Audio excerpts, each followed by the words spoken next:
Hello, friends. Welcome to Science Talk. I am your host, Jim Massa. I want to share with you a report that extrapolates the future of the ice on Greenland. Now, granted, they took this out to an extreme distance into the future, basically the next millennium. So 1,000 years, they're looking down the road. But what the scientists are saying that if you look, if you extrapolate out far enough, that Greenland will be in essence ice-free in a millennium. It's a definitely strong possibility.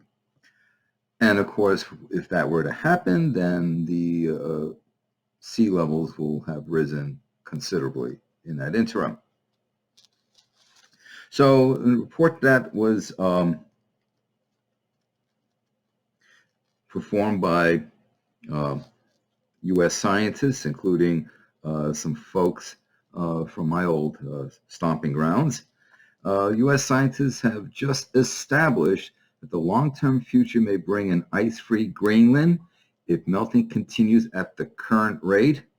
By the year 3000, it could simply be Greenland, with rocky outcrops. Greenland's icy mountains will have vanished. Now, again, that's 1,000 years down the line. They also say if melting continues at the current rate, well, we know that the estimates for the melting rate has actually been underestimated and there's indications that the melting is increasing exponentially. So 1,000 years might actually be optimistic if they're looking to see when Greenland will be ice-free. It probably might be sooner than that. Hard to say. What they are saying is by the end of this century, with Greenland, which contains the largest amount of ice in the northern hemisphere, and it contains about 8% of the world's fresh water in ice form, frozen form, will have lost 4.5% of its ice covers.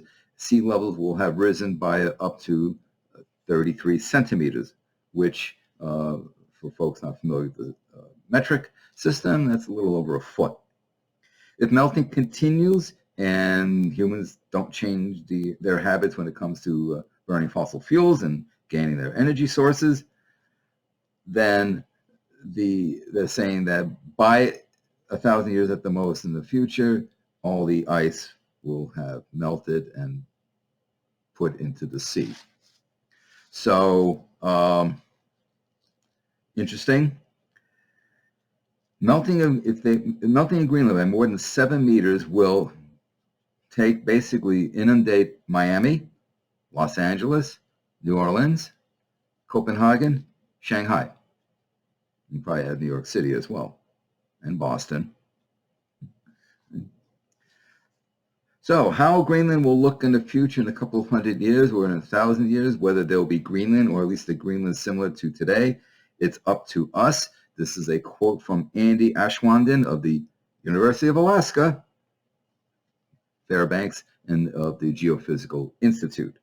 I worked at the International Arctic Research Center and the Geophysical Institute. They're basically next door to each other, literally next door to each other. You can just walk through the corridors and you don't have to go outside to go from one building to the other. So he and colleagues from the US and Denmark report in the journal Science Advances that they use new radar data that gives a better assessment of the thickness of the ice and the underlying bedrock. And they use that information to estimate the total mass of ice. They then, examined or considered 3 possible climate outcomes. And of course, that depends on what politicians and governments do, etc. But they consider the rates at which the glaciers have begun to flow, the levels of summer and even winter ice melt, and warming of the oceans. And they ran well over 500 computer simulations to get an idea of what might be coming down in the future. Well, a quick note about the winter ice melt. Yes, that's actually been happening. Sometimes, especially with this when the North Atlantic Oscillation is in the phase that favors warmer conditions, yeah, some of that ice can melt a little bit in the wintertime. And I've done reports, video segments on this where, actually showing that in rain, and the rain helps, rain beating down on the ice helps the ice disappear. So, yeah, that's not as crazy as it sounds.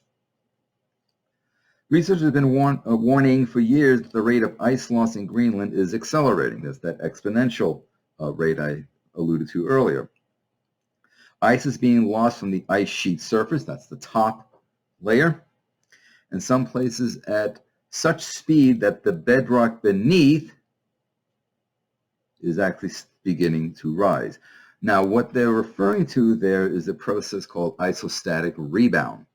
And basically, when you have, a mile or two thick ice sitting on top of a landmass, that's a lot of weight that's going to press down on the land. Well, now you remove that weight, it's like relieving the pressure, if you will, and that land starts to rise. That's isostatic rebound. So that's what they're referring to. And this happened in, say, North America, when during the ice ages you had these big continental ice sheets pressed down on the continent where the ice sheet was present. The ice melts, retreats, and the land came back up. So that's a typical occurrence of events that takes place. And within these glaciers of Greenland, you have basically glacial sheets that move, kind of like slow motion rivers of ice that's slowly moving. They bring the ice to the sea, they calve off and fall into the sea, etc. Gives you sometimes the icebergs that get caught up in the Labrador Current, and shippers have to be on the lookout for those things. That's kind of what did in the Titanic. And well, guess what? They're accelerating. They're accelerating into the sea, and so the occurrences of icebergs are increasing. And in 2014, these glacial rivers were recorded as having quadrupled in speed to move at almost 50 meters a day. That is a lot of ground to cover. Now, anyone who has worked in polar regions, that includes myself, will tell you that doing research in polar regions, whether it be up in the Arctic Ocean, Greenland, Antarctica, what have you, is very challenging. Always difficult. The logistics alone to get the materials, supplies, personnel, etc., not only out to the study site but back is it takes a lot of detail, takes a lot of planning. It's expensive, and well, that's the nature of it. So we're often left with those challenges, just the logistics of getting the studies done in the first place.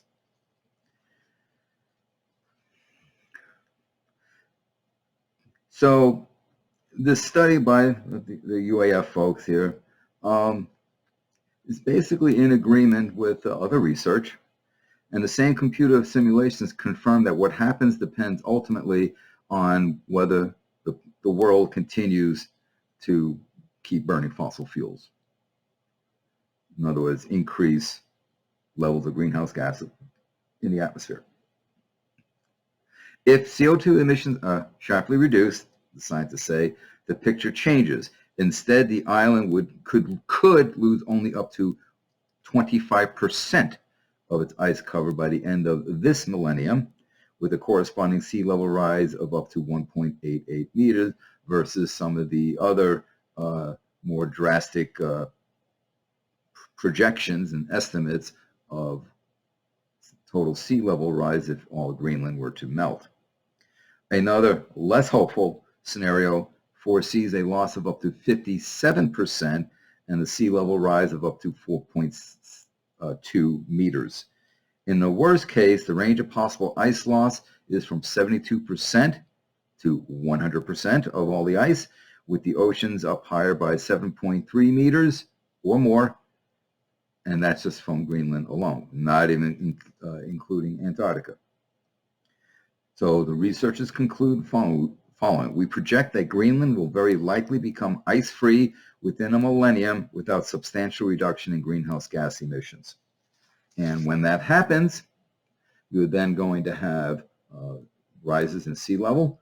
Coastal cities are going to be affected, maybe inundated, and perhaps not habitable anymore.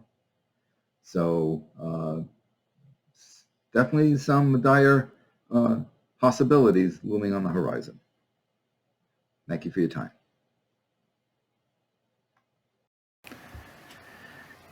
Hello folks, this is Jim here with Science Talk, asking you to please subscribe to my channel and to inform others of my channel and of the work that I do.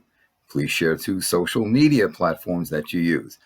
Also, as a reminder, don't forget to click the bell so that you know when I load up more videos. Finally, I ask that you support the work that I do by becoming a patron at patreon.com. Details in the description box below. Thank you for your support.